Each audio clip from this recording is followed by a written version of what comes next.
Hello, everyone. This is another episode of CinnaCast. I'm Leo. Oh, I'm Hibiki. I am Inubashiri. And I'm RezaMaulana 98. This is going to be part 2 of the supporting character MVP challenge that we did part 1 on. This time we'll be going from Doki Doki onto Star Twinkle PreCure. I had a rough time choosing some MVPs for some of those seasons. I don't know about you. And in some others, it's very easy. Like sometimes it's really easy to choose a fave. And sometimes it's really hard to find a fave outside the main characters. So to start with Doki Doki, right where we left off in the last time we did this, Haza, why don't you tell us your MVP picks for Doki Doki PreCure? So yeah, just like Inu said, in several seasons you have some very clear easy picks for us. While some others that we have some difficulties trying to figuring out which MVP picks do we want to choose. Thankfully for Doki Doki, it's a bit easy for me, but I'm not going for. I'm actually didn't go for Regina because I thought one of you will choose her. So my pick for Doki Doki is Sebastian, Alice's butler. So Sebastian played quite a few roles in Doki Doki. So first of all, he he helped Alice learn about Mana's identity as Cure Heart thanks to the Clover Tower security camera, which I don't know how the camera managed to record the transformation footage, which, if I remember correctly, it managed to did so. But anyway, it helped Alice form the bond with the team and eventually help her unlock her powers as Curaseta. There's also another of one of my most favorite moments in Doki Doki is episode 25 when Sebastian turned into Cure Sebastian. Like, oh my god, it is basically Batman in PreCure. it's it's incredible, and while it is a bit of a shame that he didn't get to show his full fighting prowess as Cure Sebastian, he still showed that for an old butler like him, he showed quite a punch, as shown in episode 33 when Alice's father Seiji came to the Yotsuba mansion grounds and in trying to help Alice and the others solve the situation, he beat the crap out of the bodyguards. And wow, it's incredible seeing Sebastian have the punch that he have. Yeah, I think Sebastian was an amazing character. He was very funny. I think he brought a lot to the plots of certain episodes. He was funny, and it was like very entertaining watching him. My MVP for Doki Doki, I was in doubt whether who I should pick as an MVP because I didn't know if this character was counted as a cure or not. But my MVP for Doki Doki is Mari Anje. As I said, I don't know if we can count her here because she is part of Cure Ace's identity, but I'm choosing Mari Anje herself, like the past woman that lived. And I believe that when it comes when it comes to plot, I think that Doki Doki brought in a lot of things. Like it was a very creative plot, and Marianne J was shining with that. She was very impactful in the whole season because of what she did in the past and what happened with her. And when they revealed her story, I found her story to be so cool. And up until today, I find her story to be one of my favorites in the whole PreCure universe. I really liked I really like when those background stories they are like so well told, like hers. Yeah, I picked Marianne as well. I have nothing else to add other than I really liked the story because it was so tragic in a way. And it's not something you see in PreCure often, but yeah, I love just really like Marianne. Yeah, I think that pick's okay, honestly, because she did split her heart in two when one became Ace and one became Regina. So I guess it's okay, and it's definitely, yes, a very unique background story. So my MVP was Regina, but I only put it there. Oh God. Yeah, I thought one of you would actually choose it, so I'll go ahead and state the obvious one, Regina. So throughout the series, her feelings are always wavering between becoming friends with the Cures and being their enemy. And at first, she was a kind of an innocent, kind of evil person, and then she befriends Mana and starts to know what a friend is. And so King Jikachu finds that as a threat and well, I guess she wasn't brainwashed in the first place, but because she was that evil one little evil spot on Marianji's heart. So she brainwashed her into doing his bidding again, and it almost broke the team if Ace hadn't shown up at that time, because Mana was already wavering as far as like wanting to fight her and didn't want to fight her, and eventually after a lot of events happen and they defeat King Jikachu, she actually teams up with the team at the very end to save her father. But then after that event, she actually remains part of, or at least I believe, part of the Doki Doki PreCure team, because in the very final seconds of the episode, you see her with the team flying to go intercept a falling satellite or something like that. I had one honorable mention. I put Cure Empress there because had it not been for her and also uh, her fairy partner Melon, I think was her name, protecting the lovely pad for 10,000 years, then they wouldn't have gotten their power up. And, it also helped them develop more as a team when they were fighting her. I was so angry because they barely showed her. And I was even more angry because they didn't show her other teammates. We just saw their shadows. Yeah, we just saw the shadow of Cure Magician and Cure Priestess, I think they were. And, Oh my God. I and, wanted to see them. Oh yeah, I was just gonna say that I wish we saw more of them because the designs are so nice. Well, yeah, Yeah, I agree. the other two look like they had nice designs, but yeah, And Cure yeah, there Empress, was she had a very different design than what we usually get, right? She was like, if you look at every Cure we have so far, there's no one that looks like Cure Empress. No one. oh She's no. so different. I can I only think of think so. one, and that was like the Valkyrie Cure that sealed Baron Salamander in Heartcatch movie. Cure Anje, right? You're right. The Hardcast The Ange, original yeah. Cure Anje. Yeah, I didn't think about that. Uh, Hmm. but yeah, they end up getting the lovely pad from her because Mana reminded her of Cure Empress. The way that they didn't even actually beat her, but the determination and the hard headedness reminded her of her partner. Well, I have an MVP for Doki Doki as well, and it's my husband, Joe. Jonathan I was going Klondike. to mention Joe as well. I'm gonna say I left him on purpose for you Oh, thank because I actually you. was gonna pick him. Oh, nice. Like I remember when I was watching Doki Doki, I found him very charming, and I saw people saying, "Oh, he's so creepy," and I'm like, "He's not creepy." Everyone was He's just agreeing with Rika. Oh, that's new.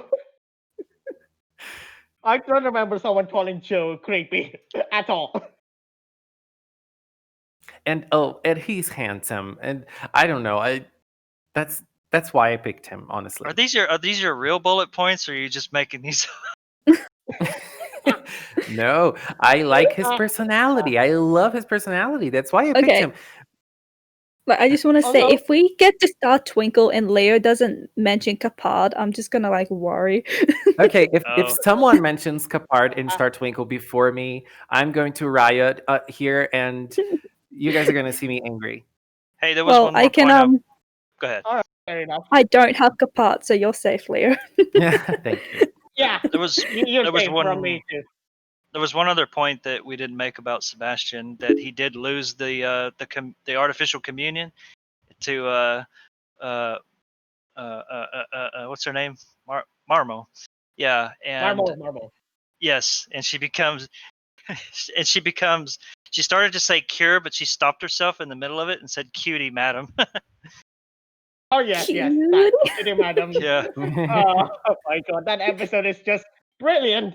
Also, another point that I want to add with Joe is that without Joe, the Doki Doki team can't be formed because he's the one that gave Mana her Lafayette, the item that allows her to transform into a Cure Heart back in the first episode. Yep. And I guess without him, they wouldn't have like found out more about Marie Ange either. Yeah, Joe acted a lot like a mentor to them He did, at some points. I liked that a lot. even though he disappeared for a long time once. He kind of had the Tsubomi's grandmother type vibe, you know, that Yeah, he person that did. just moves the story along. Yeah, I can see that.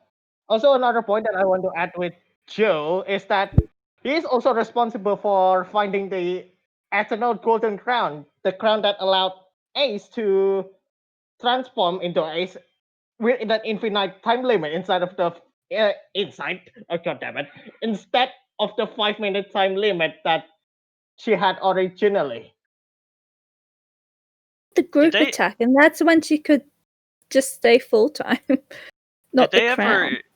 ever explain in there why she had the 5 minute? Was it just because her physiology couldn't handle the fact that she was turning into her older self when she transformed? Yeah, I think I think it was. I think it's because she was like part of Mariange or something, so she wasn't really a full person. I don't know. Yeah, I think it's that reason too, because if I remember correctly, that crown helped Akiri to how can I say it? Absorb the knowledge that Mary Ange had.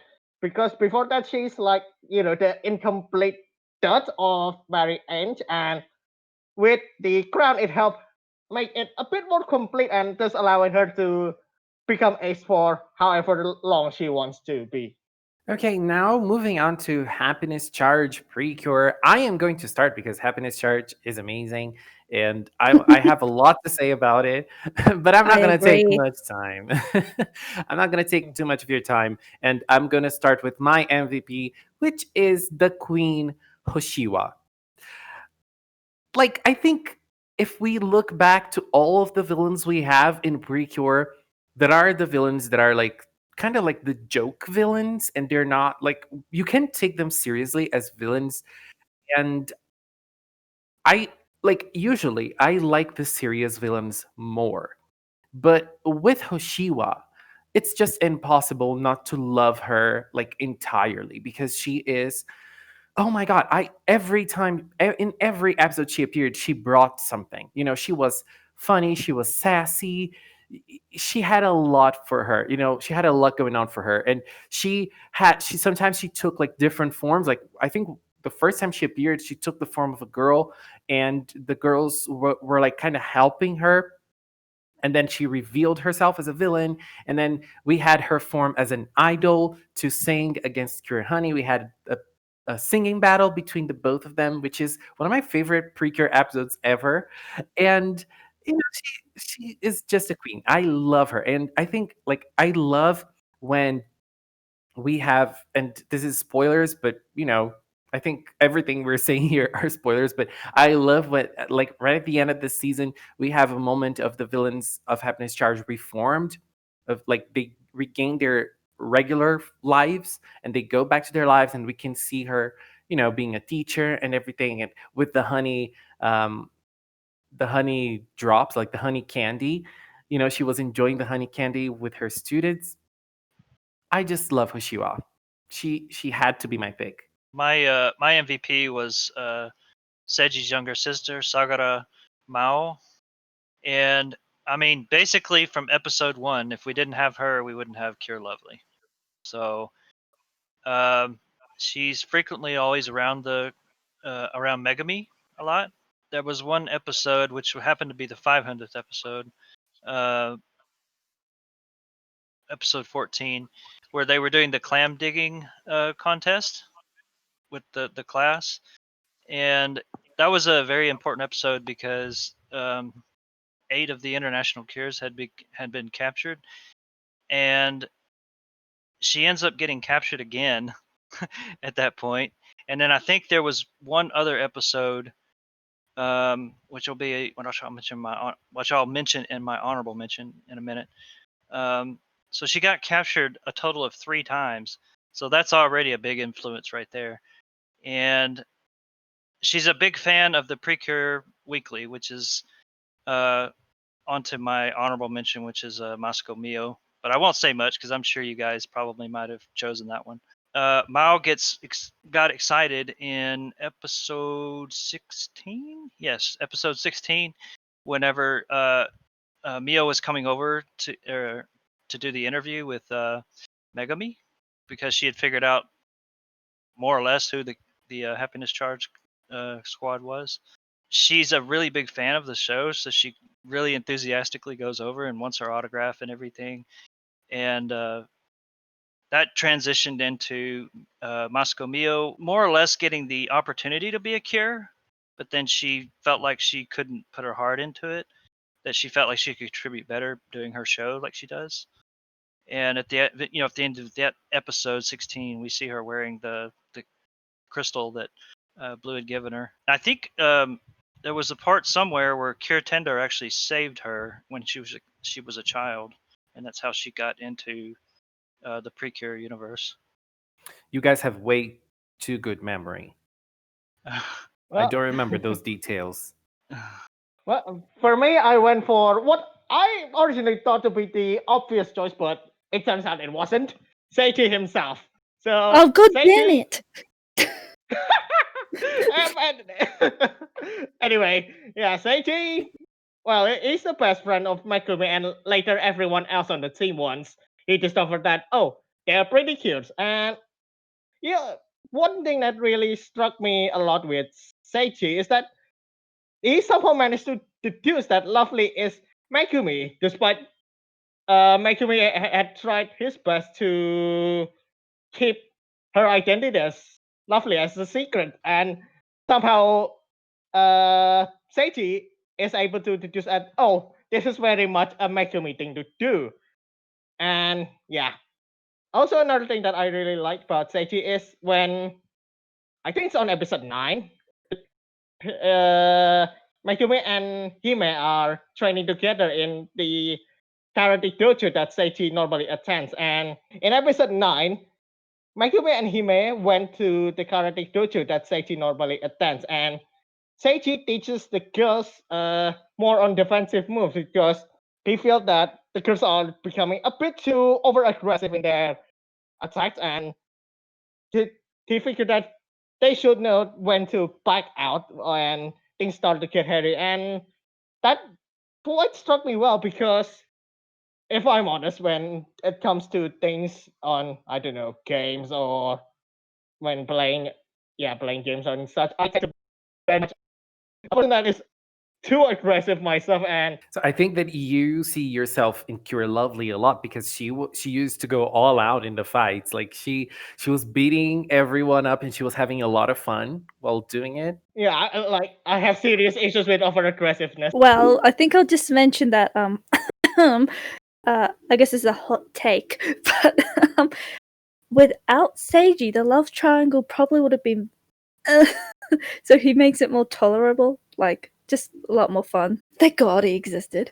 And also like I guess back to like love and romance in general.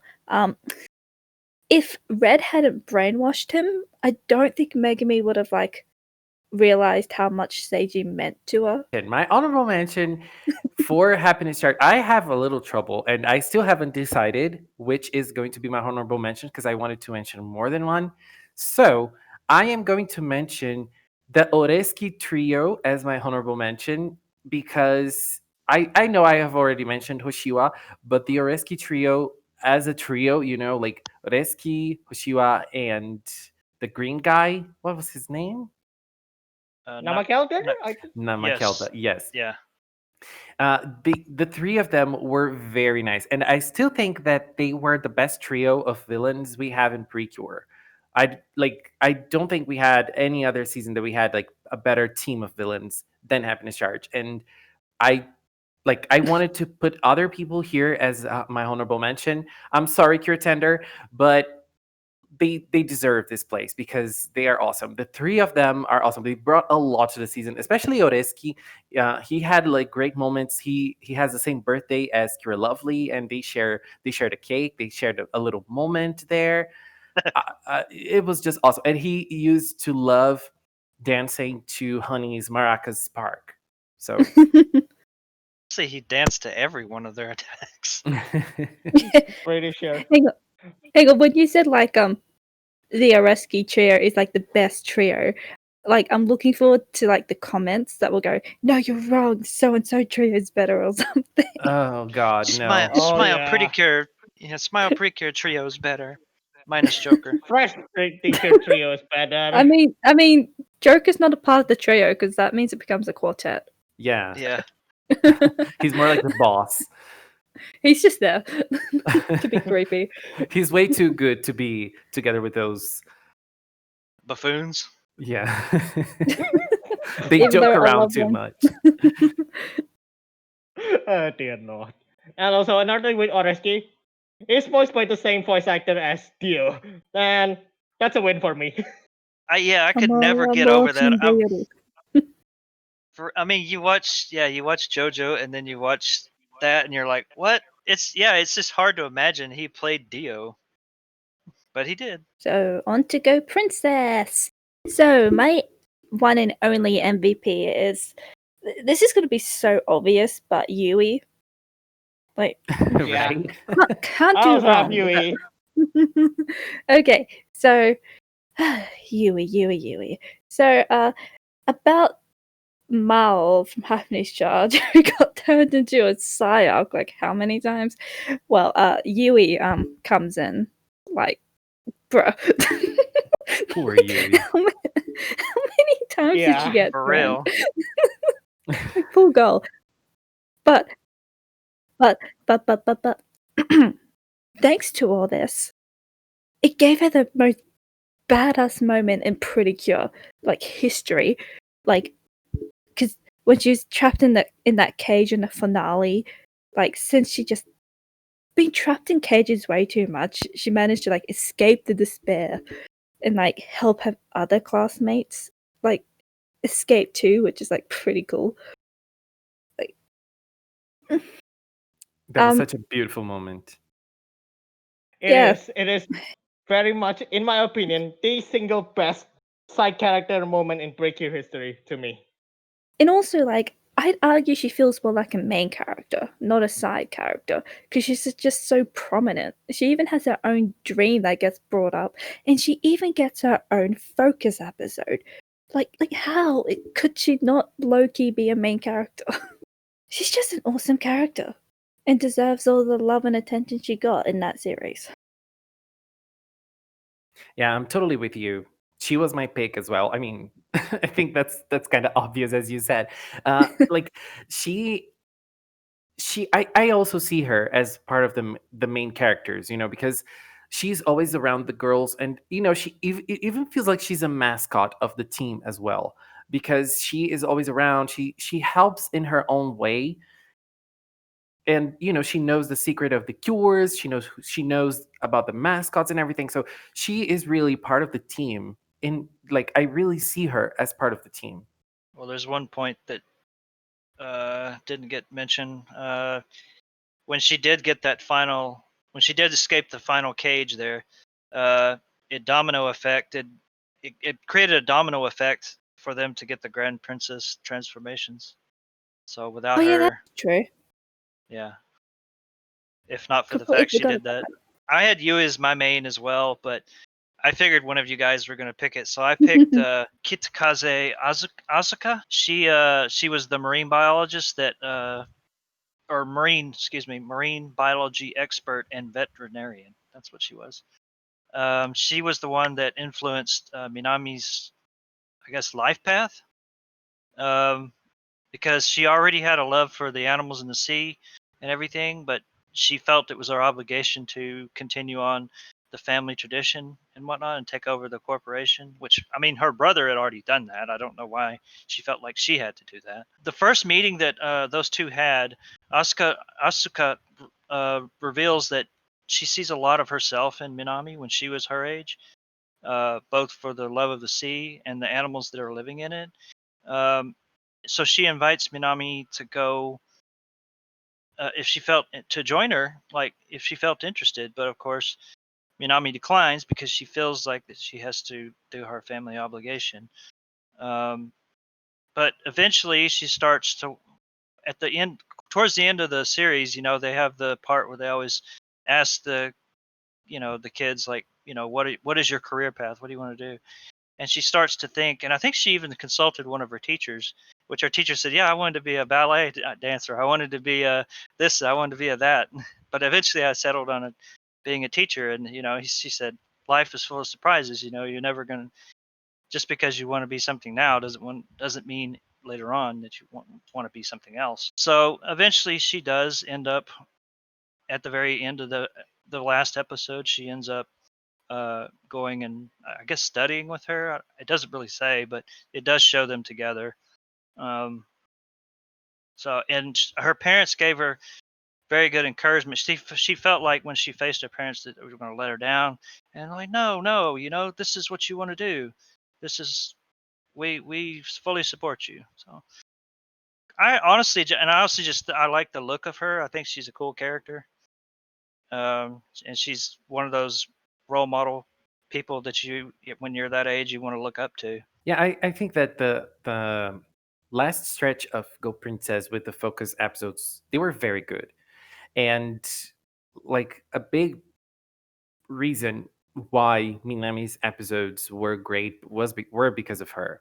I picked as my honorable mention Shut, because Shut is fabulous. I really like. I think his looks are, oh god, like he's so beautiful. He's so stylish. Leah, I we're just can't. we're supposed to pick support characters, not based on their beauty. Oh, he is beautiful. Like if you want to learn how to do your makeup, you have to ask him for advice, because girl, he is awesome. Well, And nice. obviously talking about his looks, because like it's a big part of him, but I loved him and his whole participation in the season. I love that we had a moment. I have no idea which episode that was, but we had a moment between him against Miss Shamour, I and was I about to found mention that that. Yeah. I just found that incredible.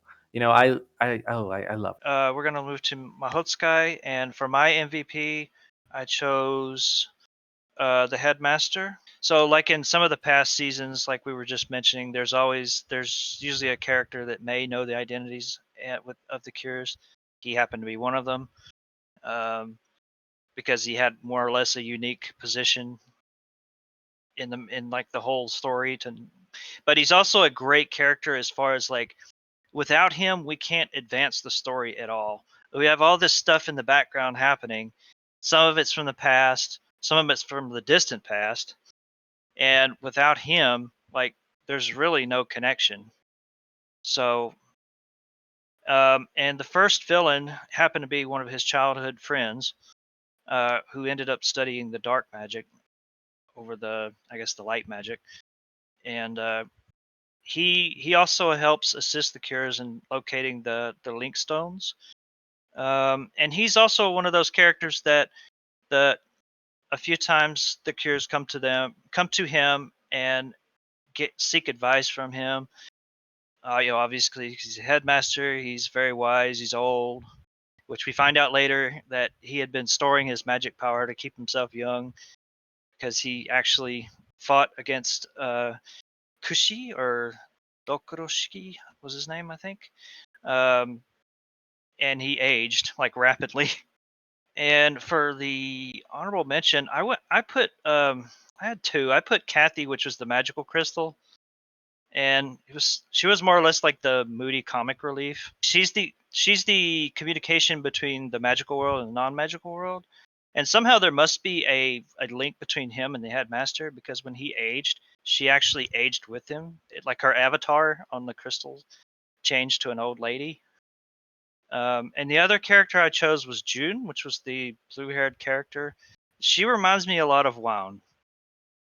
And she's a very sporty, confident, and also has kind of like lack in study skills, poor attendance, just like Wound.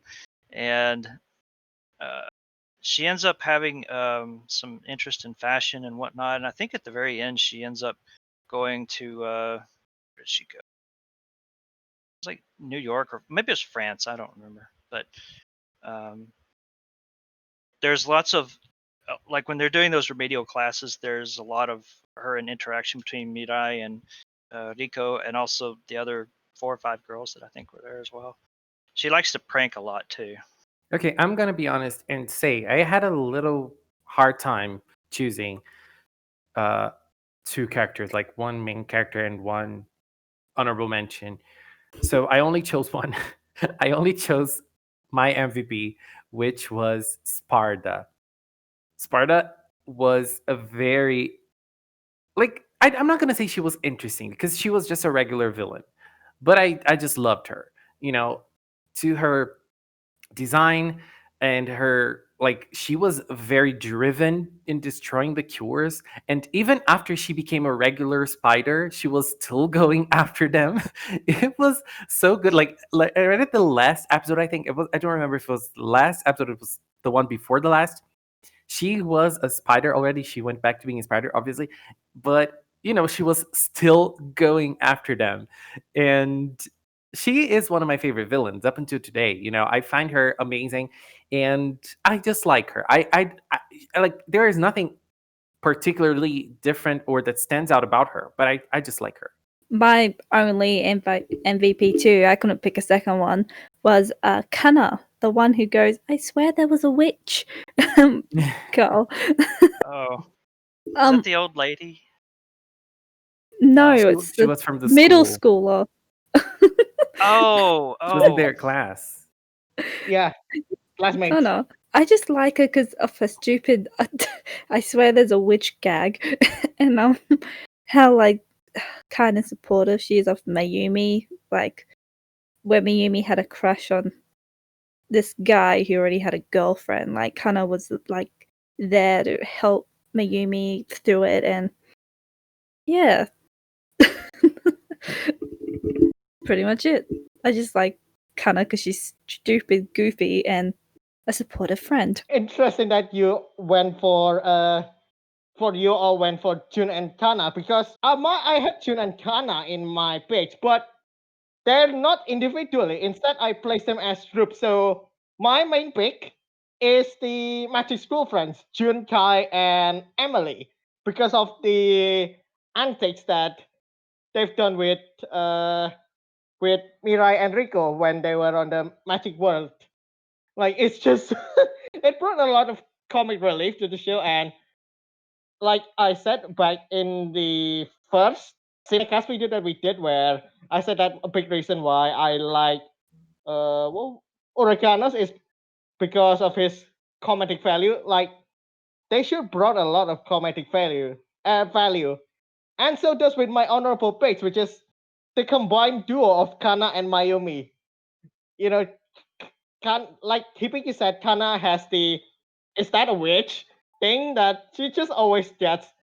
Uh, finds herself in situations where Mirai or Riko or Kotoha had to use magic, and she just happens to see it but can't figure out what the hell happened. And as for Mayumi, like you said, there's the episode where I think it's episode 34, where she tried to confess her love to her crush, and Kana supports Mayumi all the way throughout that episode. It's beautiful to see.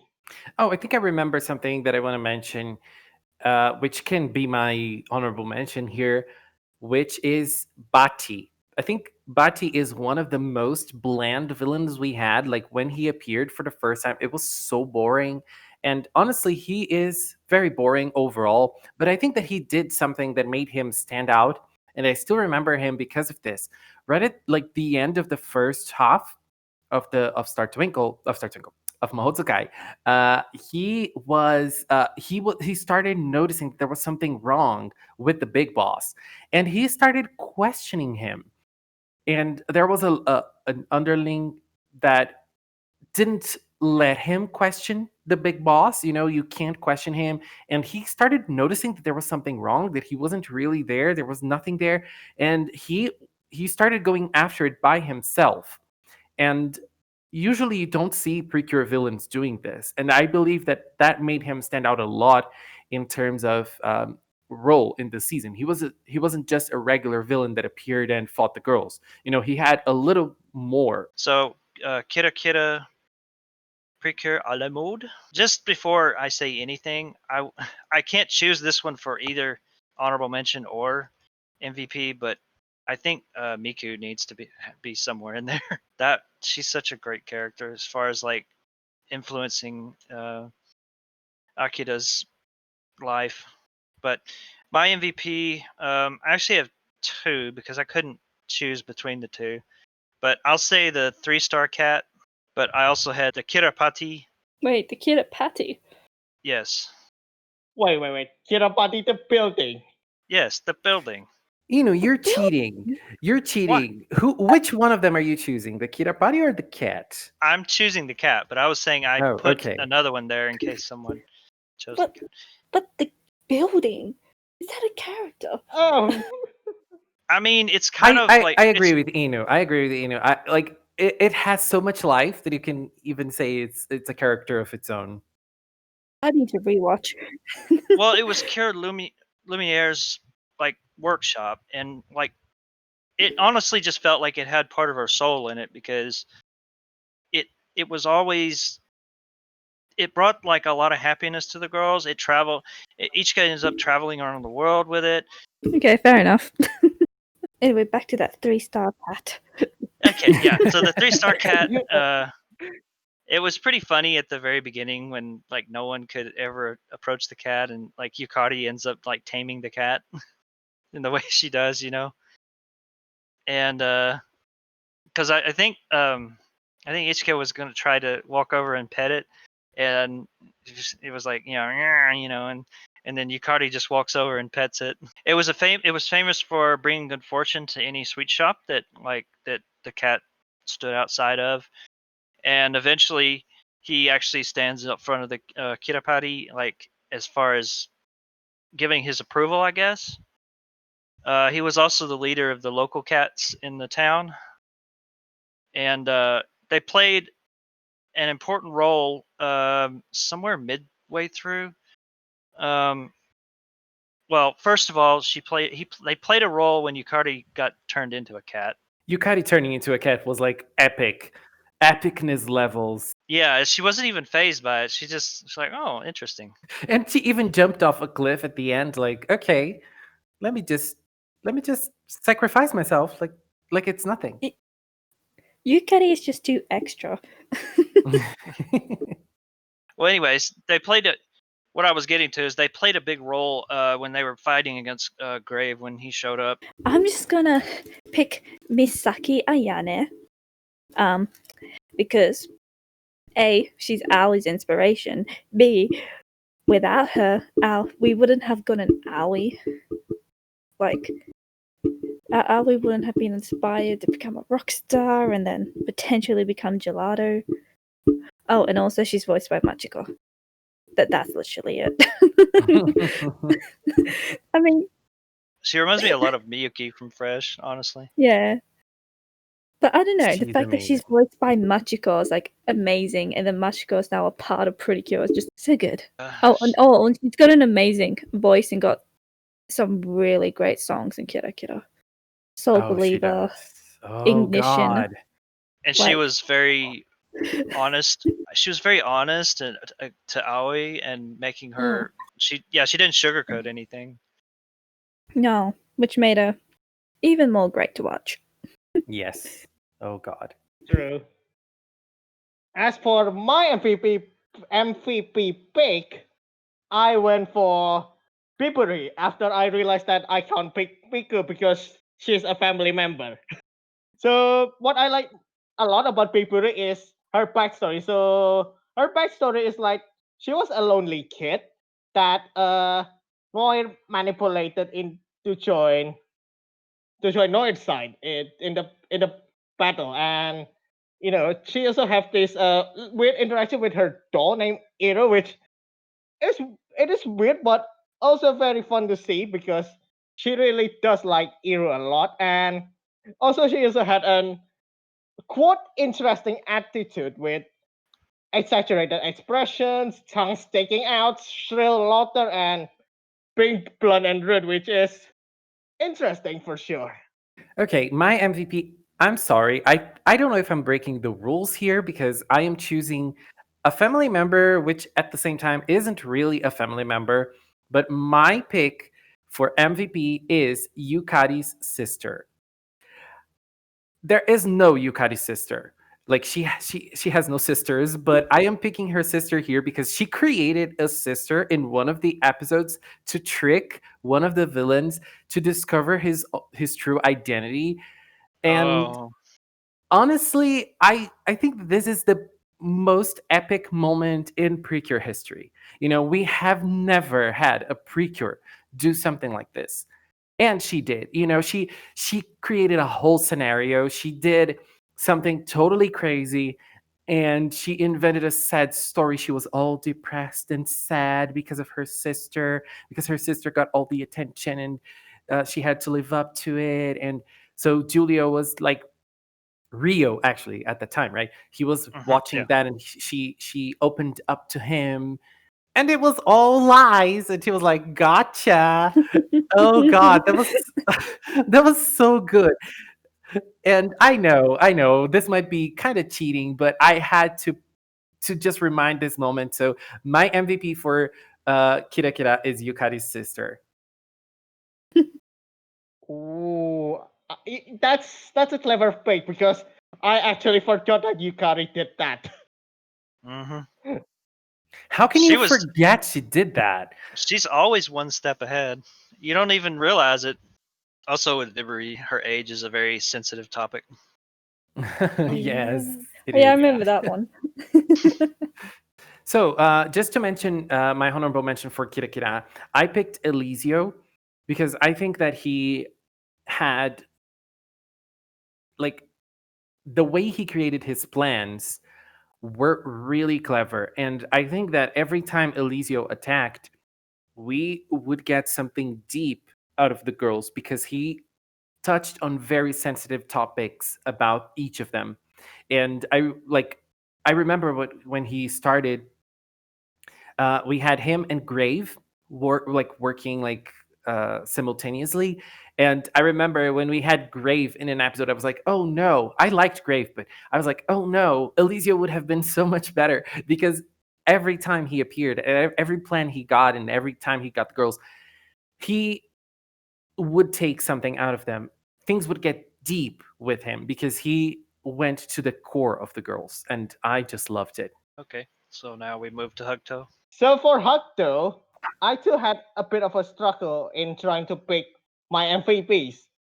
But I do know from the start that I had one pick that I should pick for my MVP, which is Dr. Drum, because of just his interactions with with Lulu. Okay, I know it's a bit cheating, but technically he isn't the father of Lulu because Lulu is a robot, right? An android. He just creates her. Lulu doesn't have a father in any sense to me. Like, okay, he created Lulu, but Lulu started at a blank state, basically, and just the interactions with uh Lulu and once he reformed is just so funny for me. Well, I had the struggle of the other way around, I think, because I feel like Hugto is the season when it comes to side characters. And in Hugto, I feel like some side characters were better developed than some of the cures. Like they had great development, and great storylines, and a lot of focus, I think. And they brought a lot to the season overall, even though most of them were, no, not most, but some of them were family members. But and I'm gonna say I have to disagree with Heza because I feel like Trom is family member. But I my pick for Hakuto is one of my favorite characters from PreCure, Point Blank, which is Papu. She is my favorite villain ever in PreCure, and I just love her visuals and the whole idea they got to create her. You know, the whole visual representation of the Bubble Girls in Japan, and the way she uses her fan, and she was like kind of like a joke villain, like I mentioned before, that are villains in PreCure that are like more to the funny side. You don't take them very seriously, and then there are villains who you take more seriously and that are more like threatening. And Papu was probably the first. She was more of the joke type of villain, but then she creates a great plan to out Lulu and to out what Lulu was doing. And that was so scary, and overall incredible. Oh god, that was so so so nice. And not only that, like, she showed her cruel and scary side, and you can be afraid of Papu as a villain because she doesn't hold back. And also the whole arc of her despair, when she got into despair and she turned herself into a monster. I think that episode was very powerful because it really, like, as PreCure is a kids show, they have to, sometimes when they're trying to say something, they have to go around. They cannot say it directly. So what Papu was going through, I don't think a kid can relate to that. But if you're older and you're watching it, you can understand it. And what she did to herself, you can also understand it if you're older. I think that sometimes a kid would not understand those references. But for us that are older fans, we can really understand what was going on with Papu and what she was doing to herself and the meaning behind that. And I just found that so, so, so powerful. And the whole reforming part of her, and after she became like a regular human with the idol agency, the artists agency she opened up. Oh my god, it was so funny. I just every time she appeared, I was like, "Work, girl!"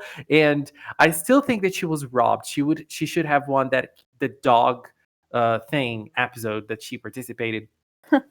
And at the end as well, when the all of the reformed villains came back to fight together with the cures, she was like in the front and she put her fan in the ground and she created like a big power. Oh god. Papu, I love you. Now I gotta say I'm a bit surprised when you say Papuru because I expect you to say Andri, not Papuru. Same. Well, yeah. He is my honorable mention, but I'll talk about him later. I chose. I don't know if I'm saying this right, but it's Ranzi. I can't say it. The girl that was Saya's rival. The one that was very snobbish and had the oh ho ho ho laugh. I don't remember her name. I do remember the character though. Yeah, I Me just for some neither. reason I can't say the name. But she has to always one up Saya every time, and she has a superiority complex. She reminds me a lot of like the rivalry between Alice and what's her name, Rena, the other rich girl. But they have a similar relationship where Saya doesn't really care. Eventually, she does I think in the very last episode. I think, or maybe the one before it. No, it had to have been the last episode. She achieves her dream of being a successful actress, but she always holds a grudge against Roz because of the fact that when they were children, yeah, they were in a vegetable commercial, and Saya got to play the vegetable girl while she had to play the leek girl. Yeah, so she from that moment on, she decided that Saya was her rival because She disliked leaks. And my honorable mention was Fumito, because come on, Curiel fan club president. He's pretty much the embodiment of like people like me and Leo, the PreCure fanboys. I Don't like count me that. out. I'm also a boy here. Oh yeah, sorry. Meanwhile, I don't really have an MVP because please don't hate me, Hugdor fans. I didn't really like any character really, like supporting character from the show. And I guess I I think the didn't. villains are great, but I thought going into this you couldn't pick villains, which is why you probably noticed I have been avoiding villains. But I think it just made it more fun and challenging because villains is just like an easy way out. To, Oh, okay. like, Yeah, yeah. it is. Oh, yeah, I guess It so. is. Yeah.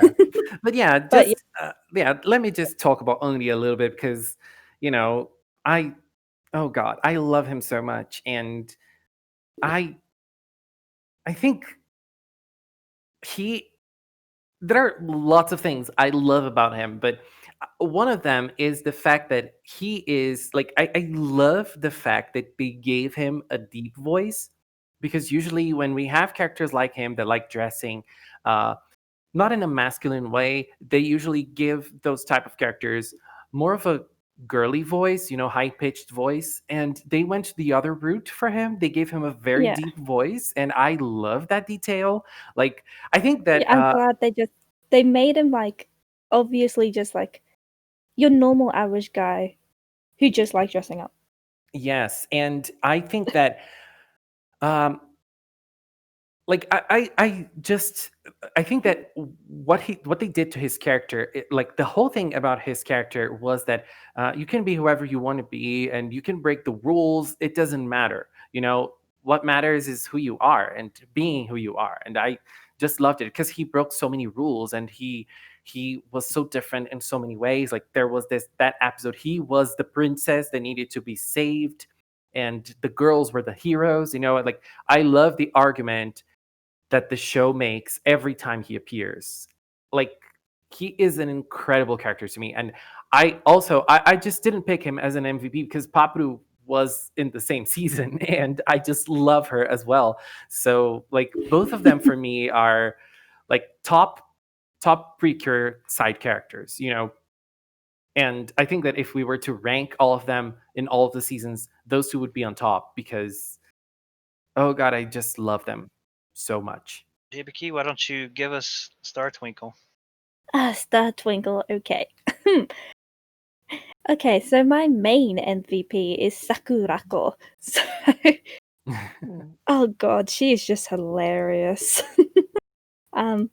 Anyway, I really like a one-sided rivalry with Monica. Like, oh god. But it's also nice how she actually kind of like admires Monica and how she gets jealous whenever she sees anyone hanging out with her. Like, poor girl. But get over that jealousy. um, I love that episode in the student council president that how she went head to head with Hikaru. Like, even though Hikaru was like, yeah, I don't actually want to do this. Yeah. Poor Hikaru. But like, in the end, Sakurako got a dream of being Madoka's successor. And Did she make cardboard cutouts of herself to yes, she run? did. That was awesome. I believe so, yeah. She's so obnoxious, or however you say it, and arrogant. But it's such a good way. Also, I like how at first, like, well, she doesn't like everyone, but I like how eventually she warms up to like Lala.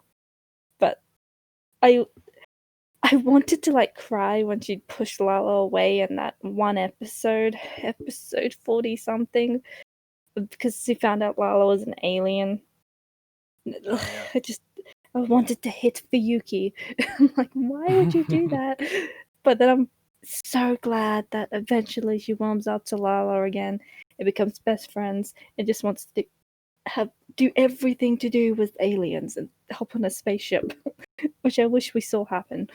Hikaru syndrome. Yeah, it would have been cool if she became like a cure, like because I remember people hoping she'd be Cosmo. And I thought that would have been pretty cool, but Yeah, I thought that too. which Yeah, I remember speculation saying that. is No, not saying. Thinking that she might be Cosmo. I remember Yeah. that.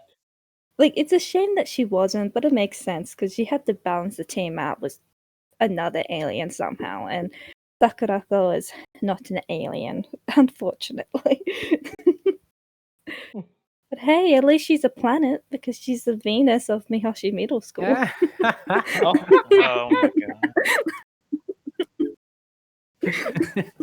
Why did Makes everyone sense. have to? Why did everyone have to be a celestial body at that school? I have no idea. Ask Sakurako. the Hikaru influence, maybe. No, probably just Sakurako. Fair enough. Yeah, like the town seems to be obsessed with space, so yeah. All right, Leo, let's have your Capard hour here.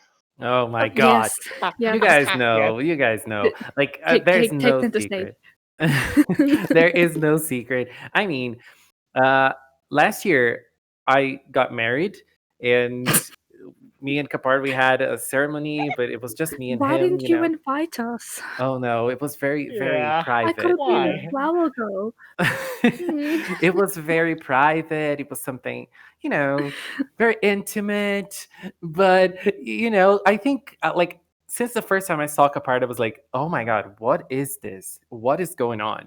And when I saw him in the first episode, I thought, oh, I don't think this villain is going to be interesting. But at the same time, he is handsome.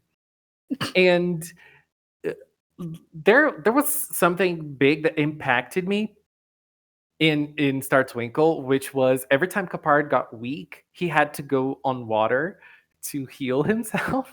And he would be Oh. shirtless in those moments. And I was like, oh my God, why? Why are you doing this to me? And oh God, those moments with him shirtless, like all wet, and I I just couldn't, and I was like, okay, he's the love of my life. And I just gave in to the love I feel for Capard. And overall, I feel like Capard was an interesting character.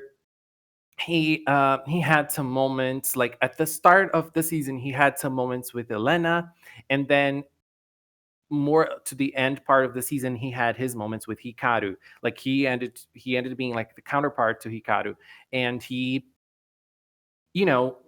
like Hikaru, she almost made him, like she actually got him to think about what he was doing and what he like why he was doing what he was doing.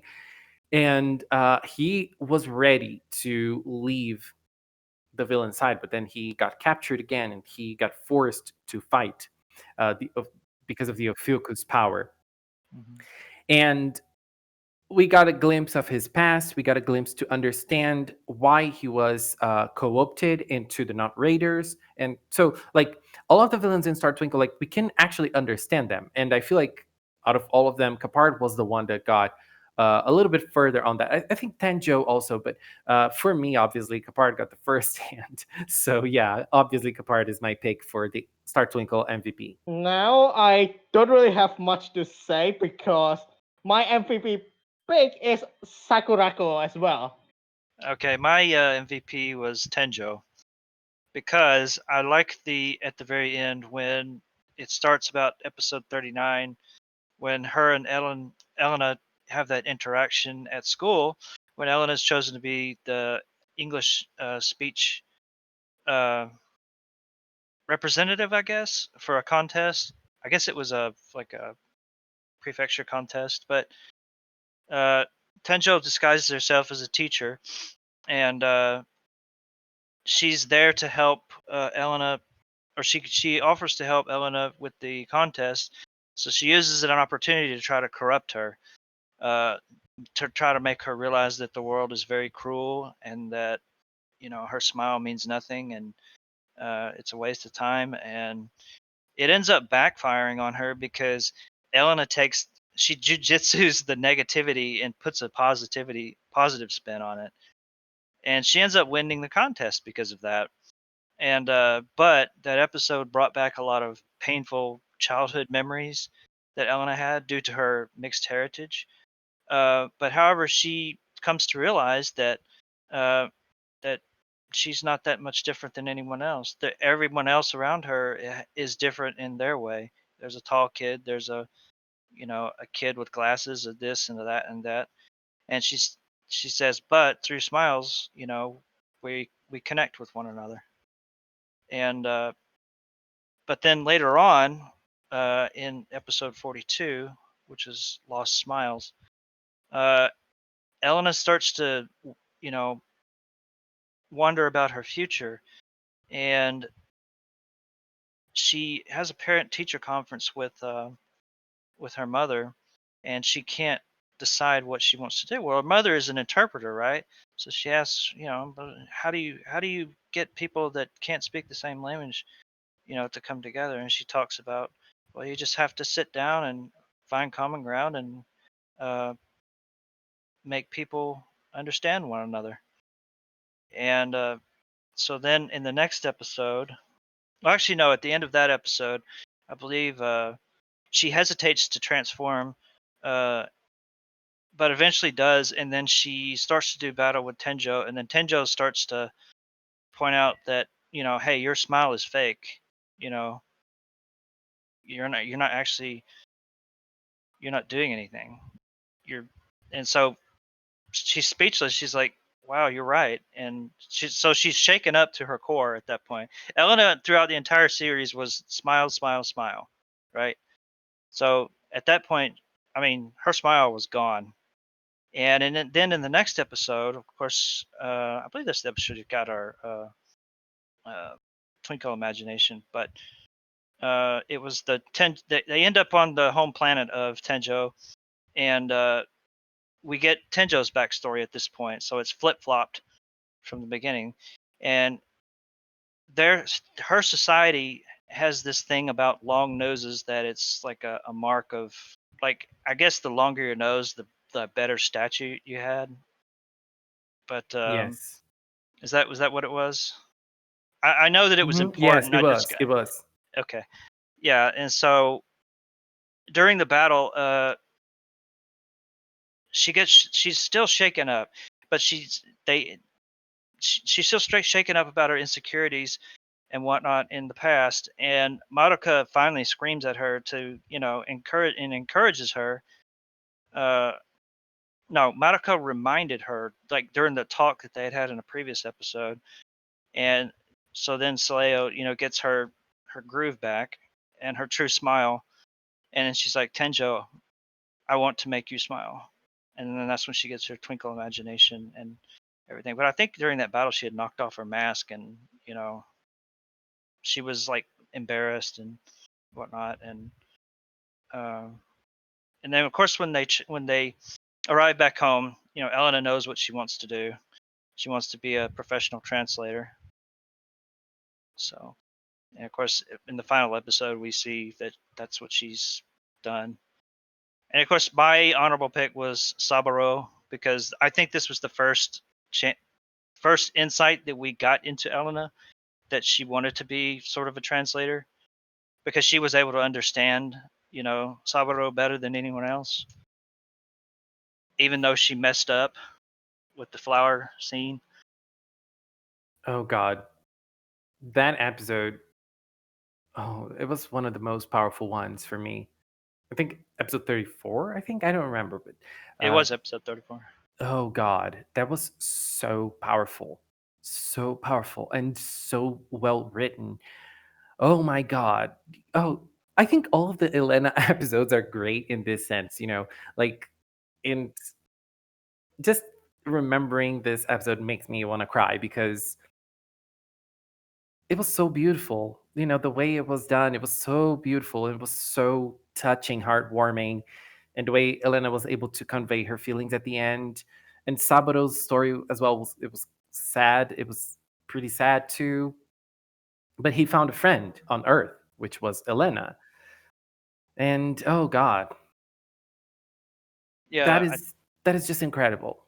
Yeah, I made a mistake saying that she consulted her mother in 42. No, she consulted her mother in 34 when she was trying to, make communication work between them. Yeah. She So said, as you're talking about her mother, I am also going to mention my honorable mentions here, which is the Amamiya family. I I think that one of the nice things about Star Twinkle is that all of the characters, they come from very different backgrounds, and like they have very different experiences when it comes to their families. And the Amamiya family is so amazing, and obviously it brings a new perspective to PreCure and a new culture as well that wasn't part of like the main cast before. And oh god, I just love how happy they are, how like they're always uh trying to bring all the family together, and they cultivate their culture. They're all smiles, they're all hugs. I love it about them, and the family, it has its issues. Like we have Elena's brother who feels a little ashamed of his family. He feels that they shouldn't be like that because the other people find it strange, and then he learns to accept it. He learns to understand that this is part of who they are, this is part of their identity, this is part of their culture. So he embraces that at one point. Also, Elena also has her own troubles. She is not able to share her own feelings with her family, especially with her mom. And then she's also able to open up to who she is, and to come to terms of what she wants to do and how hard it is for her to make everyone smile, but not everyone's willing to accept that. And her mom, she gives her that time. And like that scene was very nice because when Elena was there crying with her parents, the siblings came in and they were like, "Oh, just leave for a minute and just go get other things ready." Elena needed a moment with Elena, and the others respected that. I Oh god, I just love it. yeah, I think her character and basically her whole family was very well designed, and especially since it's a mixed heritage. Well, we don't have very many of those. Well, there's some people that say that Star Twinkle doesn't have a lot of development. Well, just from Elena alone, there's a lot that can be talked about when it comes to her development. So does Hikaru, so does Lala, Madoka too, Uni, a lot of them. People think not having character development spread out means there is no character development. But yes, there is. It doesn't have to be spread out. Sometimes it can be bunched together because maybe that's how it has to be done to get the point across. Like, like it sucks that you have to wait so long for it, but it doesn't mean that they were forgotten until the last second. Correct me if I'm wrong, but we've never had a mixed heritage character that had as much in-depth character development as Elena did, and her family. No. Yeah, I Not don't that I think can. so. I don't I think. don't Not that think I I can don't think of. remember. Yeah, one thing I don't really understand is that like lots of people say Star Twinkle focused a lot on the on Hikaru and Lala and forgot about Madoka and Elena. And I'm like, have you actually watched the season? Yeah, Because I argue Lala didn't get that much focus. Like I she had don't a think so focus either. like Yeah, she got her focus episodes and she got the movie. But her focus episodes are probably maybe 6. She got 6 of them. And that's it. She sure and didn't have yeah, That a was lot. on her planet mostly. But True. what I think that it happens is that like Hikaru and Lala, they're mostly in the front of the action in the episodes, even if it's not about them. But Elena and Madoka, they're always there participating as well. They're not forgotten. They're always there, and But they're yes, they might always. not talk that much, but they're there. Yes, and I think that when they do talk, like they have a lot to add. They just don't give them lines just to say, okay, she spoke in this episode. They Yeah. always make some important points in the episodes. And I like this idea of them like being a little bit more in the background because they're a little older than the other two. And I'm not even considering Uni here because Uni doesn't care about anything. Yeah. But but I like this. And I feel like all of the characters in Star Twinkle, they had focus, they had development. And I feel like sometimes people think the character development is changing, becoming someone else. And I don't think Doesn't that's the case. Like, no. for example, Elena, if you look at her, if you look at Elena, she is the same character. When she starts the season and at the end of the season, she's the same character. She doesn't change anything. Like Madoka, for example, that made a big change in her life by confronting her father and standing up for herself and choosing things for herself. Elena doesn't really do that because that's not part of her personality. She doesn't need that to grow as a person, and like it happens with lots of characters in PreCure that I feel like people sometimes, like, people say that, oh, this character had no development at all just because they haven't changed. But a lot of their personality was shown, and sometimes people are just like that. There are some characters that don't need to change to say, oh, she got Yeah. development. I don't Yeah, know. they don't have to change to become a better character. Yeah. They just, as long as they at least learn something, like Eleanor did, she learned kind of why she smiles in the first place. Yeah. So like Yeah, that I mean, added more to her character. her development was awesome. Like, I think all of the Yeah. 5 characters from Star Twinkle, like the 5 main characters from Star Twinkle, they got a lot of great development. Yeah. True. And that's a shame that it seems a lot missed that because uh, how's the word to describe it? So I'm going to use a bit of a racing term here, but in Formula One, sometimes in development terms, there's the words evolution versus revolution. Revolution is basically, there's a character shift that, like Matoka had when she confronted her father. And then there's evolution, which I think is what Elena is all about. She's the same, yes, but there's what she did throughout the show made her more prepared for the future. Yeah, yeah. So Yeah, I hope everyone enjoyed it. This was a very hard challenge. it was. Oh God. It sure is. And if I may, if anyone like in your channel, Leo, that wants to suggest a challenge that we may can do in the future, we'd be Yeah. open to that. Oh, just please, just comment on something, and we'll try. We'll get on that. But we Yeah, we'll suffered. see what we can do. It was great looking at side characters, because I think PreCure has great side characters in general. Sometimes some seasons don't have many, and some other seasons they have a lot. But it's nice to look back and try to remember the ones. Anyways, thank you so much, Hibiki, Inu, and Heza, for doing this with me. It was a lot of fun. And I just want to say thank you to the supporters of Magical Cinnamon, and also for the people who have watched everything up until now. Thank you very much. Thank you so much for watching, and until next time, bye bye.